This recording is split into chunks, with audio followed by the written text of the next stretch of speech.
Ibang klase ang kagandahan ng Asia's rising star na si Janine Gutierrez. Marami ngang nagkokomento na maladyosa ang kagandahan ni Janine.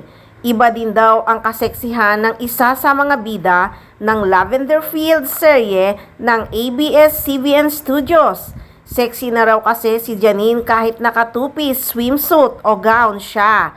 At syempre, class ang kanyang kaseksihan. Komento pa nga ng iba, nakakatakam daw ang kaseksihan ni Janine, bagay na ikinakataranta raw ng kanyang Lavender Fields leading man na si Jericho Rosales.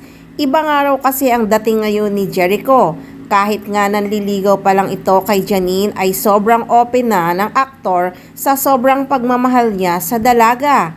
Marami nga nagsasabing parang nataranta si Jericho sa kagandahan at kaseksihan ni Janine. Samantala, may mga fans si Janine na nagsasabing sana ay sagutin na ng anak ni Lotlot de Leon at Ramon Christopher ang premyadong aktor. Bagay na bagay raw sila. Saka after Paolo Abilino, karapatan din daw ni Janine ang magkaroon ng bagong love life at lumigaya. Nako, marami ngang botong-boto ngayon kay Eko kesa kay Paolo. Pero takot na rin ang mga fans kasi may anak na at asawa si Jericho.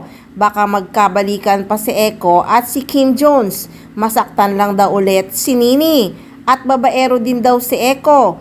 Kita mo nga si Kristen Hermosa noon, iniwan din niya. Naku guys, pagdating sa love life, di naman tanga si Janine. Diba sabi nga ni Ramon Christopher, pagdating sa love life, may tiwala siya kay Janine Gutierrez.